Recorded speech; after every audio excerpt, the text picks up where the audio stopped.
Le problème, c'est que les chrétiens ne paient pas le prix pour être les meilleurs dans ce qu'ils font. Ils veulent utiliser le sentimentalisme pour obtenir des positions. Et le monde ne fonctionne pas comme ça. Les gens du monde le savent mieux. C'est pourquoi, dans le système du monde, un homme peut avoir une entreprise, ses membres de famille ne sont pas là. Ils cherchent le meilleur ingénieur, ils cherchent le meilleur poète, ils cherchent le meilleur écrivain, ils cherchent le meilleur. Donc tu dois payer le prix pour être le meilleur. Imagine si David ne savait pas jouer de la flûte, pourquoi Saül l'aurait-il appelé? Va lire 1 Samuel 16-18. Regarde les références de David. Ils l'ont appelé un homme vaillant. Ils l'ont appelé un maître dans l'art de jouer. Parce qu'il savait jouer de la flûte. Donc ils ne l'ont pas appelé au palais parce qu'il était le fils de Jessé. Ils l'ont appelé parce qu'il était bon dans ce qu'il faisait. Beaucoup de chrétiens sont très mauvais dans ce qu'ils font et ils espèrent qu'à cause de la grâce de Dieu, leurs faiblesses seront ignorées. Si ta faiblesse est ignorée, elle coûtera quelque chose à ta génération. Aujourd'hui, un médecin peut oublier une lame chirurgicale à l'intérieur d'un patient et ce même médecin vient ensuite prier pour être nommé consultant. Comment peux-tu devenir consultant en laissant des lames chirurgicales dans les gens et en faisant mourir des personnes et tu penses que tu vas monter? Non, Dieu ne fonctionne pas comme ça. Si tu veux que Dieu t'élève, si tu veux monter, tu dois payer le prix pour être bon dans ce que tu fais. Je te dis cela parce que si nous commençons à prophétiser et à faire des déclarations, tout le monde criera et lèvera les mains. Mais la question est, Dieu peut-il te confier cette banque? Dieu peut-il te confier cette compagnie pétrolière? Si on te donne cette entreprise, ne va-t-elle pas s'effondrer? Donc il y a une exigence de consécration pour maîtriser ce à quoi tu es appelé. Tu dis que tu veux être un orateur et tu ne peux pas délivrer un discours de 10 minutes sans bégayer parce que tu n'as pas assez lu, tu n'as pas bâti la hardiesse. Mais tu dis que Dieu va t'élever et qu'un jour le monde entier t'entendra. T'entendra dans quelle langue? Vas-tu monter sur la scène du W et dire « Donc tu dois t'asseoir et lire des livres. Tu dois écouter des personnes qui sont de bons orateurs prolifiques, apprendre à parler, apprendre la composition, apprendre. » Cela aussi s'appelle la consécration. C'est l'intimité et la consécration qui sont basées sur la destinée. La consécration, c'est la maîtrise. Paul a dit « Celui qui lutte pour le maître doit être tempérant en toutes choses. » Quand Paul se tient debout et parle, tu t'épates, tu sais qu'il sait de quoi il parle. J'ai fait ma défense de doctorat hier. Quand l'examinateur est venu, il ne m'a pas traité comme un apôtre. Nous parlions chimie. Nous parlions chimie. Pourquoi ton nanoparticule émet-elle un rayonnement à 420 nanomètres? J'ai dû lui expliquer que le site actif a interagi avec la lumière du UV visible et donc il a émis « Tu ne viens pas là et dis « Au nom de Jésus, monsieur ». Tu viens là et tu parles comme quelqu'un qui a de l'intelligence. Quand j'ai fini, c'est là que l'apôtre a dit « Comment vas-tu » Parce que au cas où cet apôtre deviendrait professeur, il ne leur enseignera pas la Bible. Il leur enseignera la chimie afin qu'ils puissent pratiquer et devenir relevants. Beaucoup ne font pas attention à leur consécration. Quand ils te demandent ce qui sort de l'extérieur, tu ne dis pas que c'est Jean 3 césium. Ce qui est dans le UV visible ne sont pas Jean 20 dixièmes. Tu l'expliqueras, tu l'expliqueras, tu l'expliqueras. Donc tu dois savoir ce que tu fais. C'est appelé la consécration pour la destinée. Toutes les saisons ne sont pas les mêmes. Il y a beaucoup de chrétiens aujourd'hui qui sont où ils sont parce qu'ils ont raté leur fenêtre. La raison pour laquelle beaucoup ne s'élèvent pas, même s'ils travaillent si dur, c'est parce qu'ils ne comprennent pas les lois des saisons. Si tu rates ta saison, ton effort est un gaspillage. Il y a beaucoup de chrétiens qui font ce qu'ils devraient faire au mauvais moment. Quand ils devraient prier, c'est là qu'ils dorment. Et donc, quand les autres dorment, c'est là qu'ils prient. Donc le temps de leur repos devient un temps de fardeau. Que Dieu t'aide à avoir le discernement pour comprendre ta saison. La raison pour laquelle la plupart de ces hommes ont réussi, c'est parce qu'ils connaissaient leur saison. David savait la saison pour combattre les ours, parce que s'il avait raté cette saison, Goliath l'aurait tué. David savait la saison pour rester tranquille et humble en apprenant l'alliance. Quand il a affronté Goliath, il avait ce que ses frères n'avaient pas. Mais sais-tu ce que David faisait pendant qu'il marchait avec les épaules? David étudiait l'alliance. Donc, quand il est allé dans le désert, il ouvrait la Torah, il apprenait quelque chose, il cherchait quelque chose, il posait des questions, il cherchait Dieu et il apprenait ce qu'il ne savait pas. Le jour de sa manifestation, il est venu avec ce que personne d'autre n'avait. Certains d'entre vous qui m'écoutez maintenant, c'est le moment pour vous d'étudier. Mais pendant qu'ils sont à l'université, vous allez chercher des clubs le vendredi, tu n'as pas besoin de club maintenant et tu n'en auras peut-être jamais besoin dans ta vie. C'est le moment d'étudier la chimie, c'est le moment d'étudier la biologie. Mais pendant qu'ils étudient, tu cherches des clubs et ta priorité ce sont les cheveux, les robes et les tenues. Donc quand ta saison viendra, quand tu devrais parler, tu ne sauras pas quoi dire. Parce que ce corridor exigera un certain niveau d'éloquence pour que tu sois choisi. Mais tu vois, quand tu aurais dû étudier, tu es allé au club. Tu découvriras ensuite que tu ne peux pas emporter les clubs dans la saison de ta manifestation. Donc tout le plaisir mourra, tu auras enterré ta destinée. Les chrétiens ne connaissent pas la puissance des saisons. La Bible dit dans 1 Chroniques 12-22, les fils d'Issachar avaient l'intelligence des temps et des saisons, et ils savaient ce qu'Israël devait faire. Il dit les chefs d'entre eux étaient 200, et tous leurs frères étaient à leurs ordres. Un homme qui comprend les saisons et sait quoi faire deviendra automatiquement un commandant. Donc la première façon de s'élever, c'est de discerner ta saison. Vois, il y a une saison où dormir est un péché. Il y a une saison où se détendre est ton péché. Il y a une saison où simplement avoir des amis, s'asseoir et parler sans rien faire est un péché. Cela n'a rien à voir avec l'enfer, mais cela a tout à voir avec ta destinée. Il y a une saison où si tu ne fais rien, tu es déjà en train d'enterrer ton avenir. Tu dois comprendre la puissance des saisons et les déployer. Puis-je te dire la raison pour laquelle beaucoup de chrétiens sont pauvres aujourd'hui? Même si tu verses un baril d'huile sur leur tête, ils n'iront nulle part, c'est parce qu'ils ont mangé leur avenir il y a 30 ans, il y a 20 ans. Donc si Dieu intervient, cela prendra de la miséricorde. Les saisons sont la première exigence pour tout champion qui doit se manifester dans sa génération. Quand il dit « Lève-toi, resplendis », c'est un appel à la discernement. Si tu n'as pas ce discernement, crois-moi, tu seras un mendiant dans ta génération. Vois, quand nous parlons des Écritures, tu dois comprendre qu'il y a beaucoup de façons dont Dieu opère. L'une des façons dont Dieu opère, c'est par des principes et des alliances. Il ne les brisera pas. Donc quand nous lisons la Bible, les secrets de Dieu sont cachés dans la Bible et ce sont ces secrets qui livrent nos héritages. Beaucoup de personnes négligent les secrets divins et ils appellent le Seigneur jour et nuit et jour, et ils se demandent pourquoi ça ne marche pas.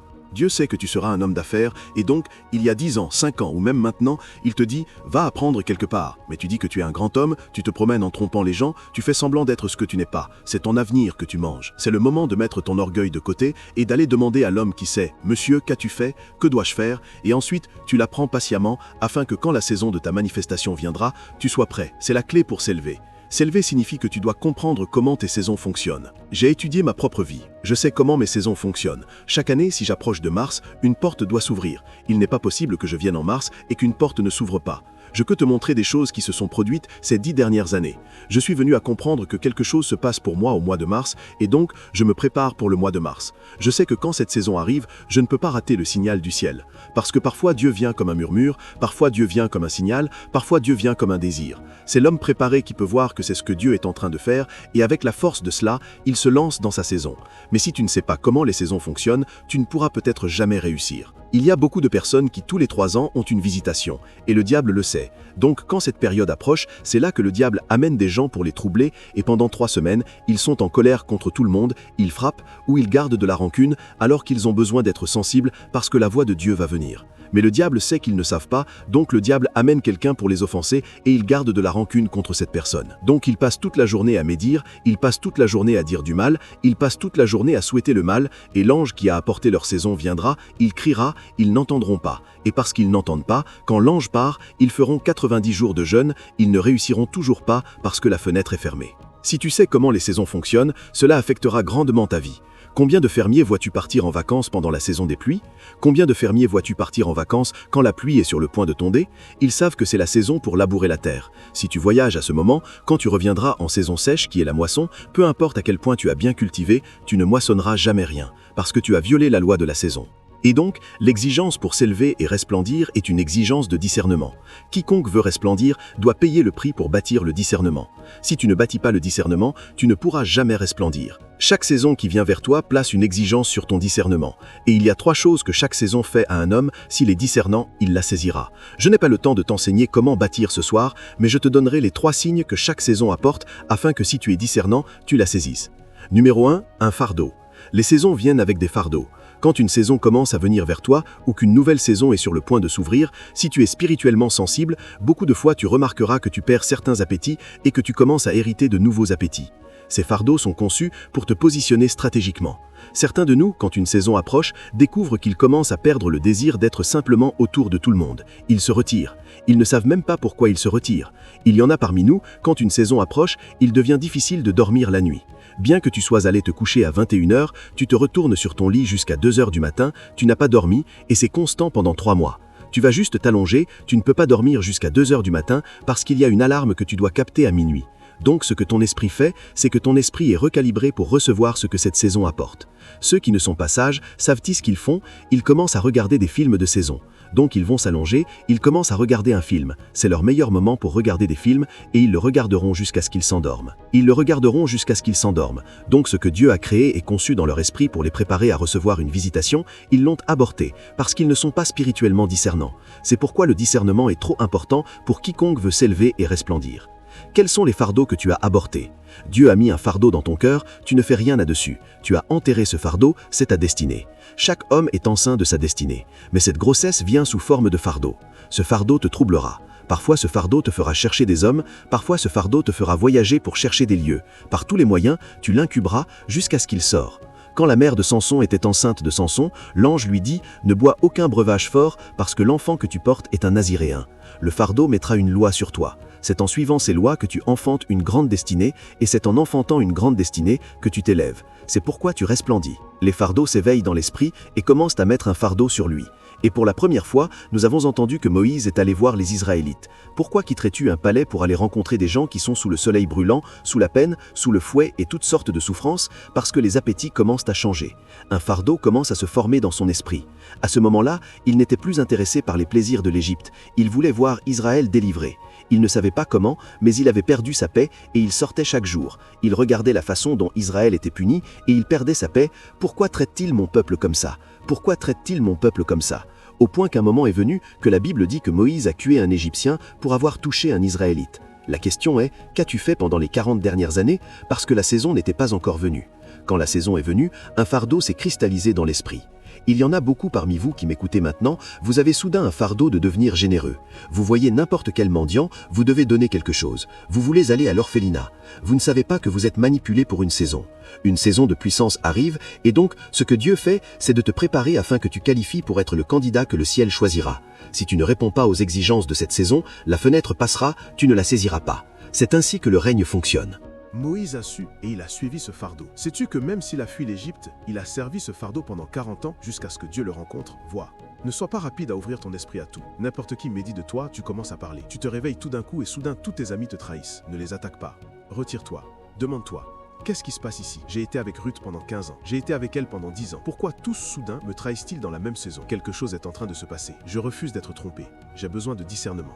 Et alors, tu commences à vérifier dans l'esprit. Seigneur, que dis-tu que je n'entends pas? Et pendant que tu pries, tu découvriras que ces personnes sont celles que le diable utilise pour te distraire. Donc, même s'ils te trahissent, tu marches dans l'amour. Ce n'est plus à propos d'eux, c'est à propos de ta saison. Et tu resteras dans l'amour jusqu'à ce que tu captes ce que Dieu est en train de dire. Les fardeaux, leur système d'alarme. Dans Exode 2, du verset 11 au verset 12, la Bible dit quand Moïse fut devenu grand, quelque chose arriva. Il est dit que Moïse a soudain commencé à perdre intérêt pour le palais. C'est là que Moïse avait tous les plaisirs du monde. On le baignait le matin, on lui donnait à manger, il n'avait rien à faire. Mais la saison où un prophète devait s'élever commençait à se réveiller. La deuxième chose que chaque saison apporte à un homme, des rencontres. Ce sont 3 choses que chaque saison apporte à un homme. Des rencontres, vois. Quand tu commences à avoir des rencontres, sache que le règne spirituel est conscient de toi. Tout le monde n'est pas conscient. Ils ne sont pas conscients de tout le monde. Ce n'est pas qu'ils n'existent pas, mais c'est une question de pertinence dans l'agenda de Dieu. Il y a des rencontres qui viennent pour te faire guerrier. Il y a des rencontres qui viennent pour te faire homme sage. Il y a des rencontres qui viennent pour te faire une voix pour ta génération. Quand tu as une rencontre, ce n'est pas le moment de dormir. Sais-tu que certains d'entre nous aujourd'hui, les gens nous regardent et disent « Apôtre global, c'est une blague ». Certaines personnes qui nous écoutent ont eu de plus grandes rencontres que nous, mais elles n'ont rien fait avec ces rencontres. Elles ont mangé ces rencontres jusqu'à ce que le cycle de vie de la rencontre disparaisse. Et quand le cycle de vie de la rencontre a fini, leur destinée est retournée à zéro. Tu vas te coucher, tu as fait un rêve. Le lendemain, tu continues. Le lendemain, le rêve continue. Tu te réveilles, tu le jettes. Tu n'es pas digne. Quand tu commences à avoir des rencontres, sache qu'une saison est sur le point de naître. Quand tu étudies l'écriture, tu découvriras que toute grande destinée qui s'est soudain élevée est sortie de montagnes de rencontres. Moïse est allé garder les brebis de son beau-père dans Exode 3, verset 1, et il dit qu'il est arrivé à Horeb, la montagne de Dieu, et il a vu un buisson qui brûlait sans se consumer. C'est là que Moïse s'est élevé. Marie,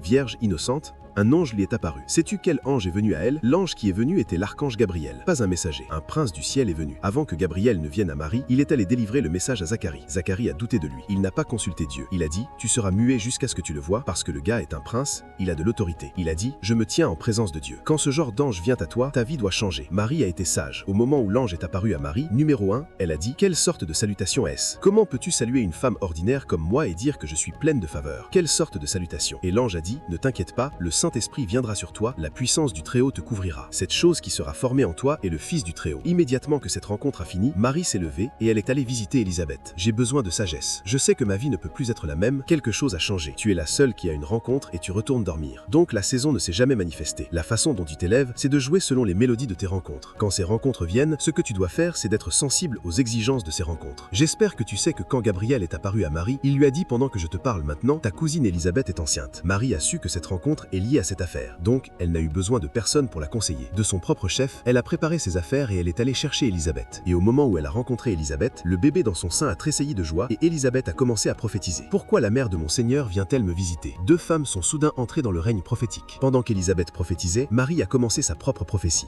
Et les choses que Marie disait étaient effrayantes. Elle a dit, à cause de cela, toutes les générations, peu importe s'il y a 1 million de générations sur Terre, toutes les générations m'appelleront bienheureuse. Immédiatement, Marie a été immortalisée. Et si elle s'était assise à Nazareth et avait dit, cet ange qui est venu à moi, que veut-il dire? Que dit-il? Penses-tu que cette chose serait arrivée? Cela ne serait pas arrivé. Mais elle a été sage, parce que cette prophétie devait avoir lieu afin que ce que l'ange avait apporté du ciel soit consolidé. Des rencontres. Mais vois, les gens qui ne savent pas comment s'élever, quand la saison vient, ils dorment encore. Tu as un fardeau, tu dors. Tu vois que les enfants sont marginalisés, tu perds ta paix, mais tu dors. Ne sais-tu pas que c'est ce qui a tué Lot et sa famille? Son âme juste était troublée, mais il n'a rien fait à ce sujet parce qu'il ne connaissait pas la puissance des fardeaux. Quand tu as un fardeau, si tu te sens faible, fais tes valises, va chercher une maison de prière, reste là 2 semaines. Ce fardeau doit prendre le contrôle de ta vie parce que ton avenir est lié à ce fardeau. Et enfin, c'est la guerre. Quand tu commences à approcher une saison, tu découvriras que les démons qui marchent dans ce corridor commenceront à savoir que tu arrives. Et ce qu'ils feront, c'est qu'ils te combattront pour te sortir de ce règne. Le règne spirituel est un règne très légaliste et très traître. Ce sont les hommes qui marchent sur terre qui pensent que tout est une question de chance et de hasard. Jésus avait 8 jours, ils avaient déjà vu son étoile et ils savaient que c'est un roi.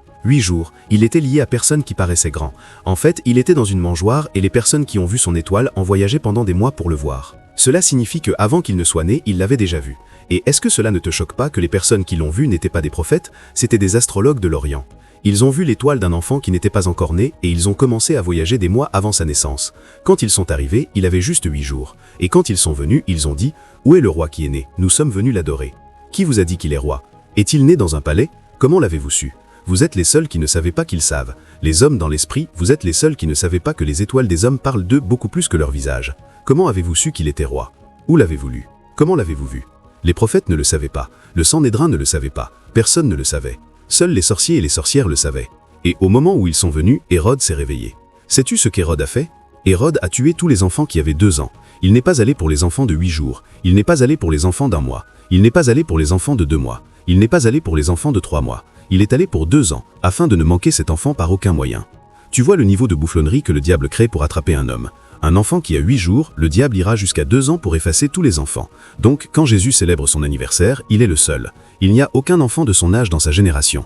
Ils ont effacé tout le monde. Afin que peu importe comment tu essayes, il doit être tué. Penses-tu que toutes tes batailles sont venues juste parce que tu as fait une erreur?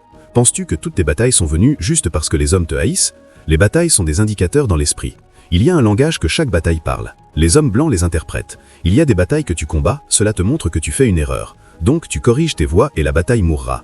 Il y a des batailles que tu combats, cela te montre que ta lumière brille. Le diable t'a vu. Donc ce que tu fais, c'est que tu commences à appliquer la sagesse. Il y a des batailles que tu combats qui viennent de la jalousie. Ces types de batailles sont des batailles faibles. C'est du sentimentalisme humain. Tu ne perds pas ton temps avec elles. Ce sont les moindres sortes de batailles. Quand tu combats des batailles à cause de la jalousie, cela signifie que ce ne sont pas des batailles dans le règne spirituel. Mais tu vois, parce que la plupart d'entre nous sommes des bébés, ce sont les seules batailles que nous combattons. Cette personne a médit de moi. Cette personne m'envie. Cette personne parle. Oublie ces choses, laisse les hommes, nous traitons d'esprit. Tu te réveilles tout d'un coup, ta voiture tombe en panne, il t'attaque sur ton travail, ta famille, quelqu'un est malade. Ne te précipite pas. Quelque chose est en train de se passer dans l'esprit. Ces batailles sont un système d'alarme. Retourne à ton hôtel, trouve quel signal c'est, j'ai besoin de lire. Qu'est-ce qui se passe ici? Qu'est-ce qui arrive? As-tu vu la vie de Joseph? Tout d'un coup, son père, qu'il aimait, qui lui avait donné un manteau de plusieurs couleurs, est devenu offensé contre lui à cause d'un rêve. La même période, ses frères l'ont jeté dans une fosse. La même période, ils l'ont vendu. C'est une saison qui se réveille. Un prince est au point de s'élever. Tes batailles parlent plus fort que les personnes que tu entends. Chaque bataille est un langage. Discerne-la. Quand tu la discernes, ta vie deviendra une merveille pour ta génération. Parce que les saisons viennent avec des batailles. C'est pourquoi le discernement est une nécessité absolue. Il y a des batailles qui viennent pour te distraire afin que tu ne captes pas la maladie. Il y a des batailles qui viennent pour te faire dire les choses qui te disqualifieront. As-tu lu à propos d'Élie? Quand Élie était au point d'entrer au zénith de son ministère, il a dit « Je ne suis pas meilleur que mes pères ». Dieu a dit « Vraiment? Va maintenant ». L'onction qui est sur ta vie est suffisante pour 3 personnes. Élie seul portait l'onction d'un prophète. Il portait l'onction de 2 rois. Mais Élie était troublé et il a fait une déclaration qu'il n'aurait pas dû faire. Jusqu'à ce qu'il fasse cette déclaration, Dieu travaillait avec lui. « Je ne suis pas meilleur que mes pères. Ah, va et oint Élisée à ta place. » Un homme s'en va. Dieu dit « Va et remplace-toi ». Il ne savait pas que cette bataille était venue là.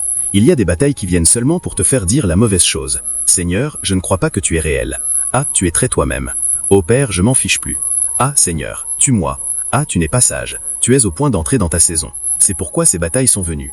Donc, quand les batailles viennent, ce n'est pas le moment de parler. C'est le moment de vérifier. Et donc, si tu dois parler, parle ce qui t'a été donné de la lumière. C'est pourquoi il dit que ta lumière est venue. Parce que ce que tu dois dire vient.